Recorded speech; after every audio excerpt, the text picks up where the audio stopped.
ஸ்வாதி சிங். இப்போ நம்ம ஸ்வாதி ஆர்கானிக் ஃபார்ம்ல இருக்கோம்.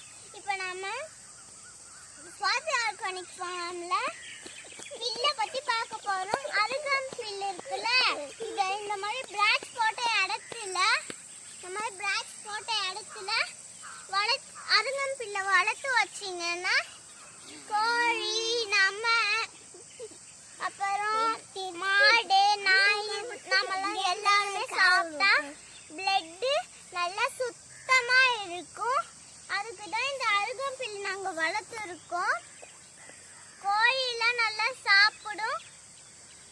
கோழி வைக்கிற முட்டையும் நல்லா வளரும், ஸ்ட்ராங்காக இருக்கும்.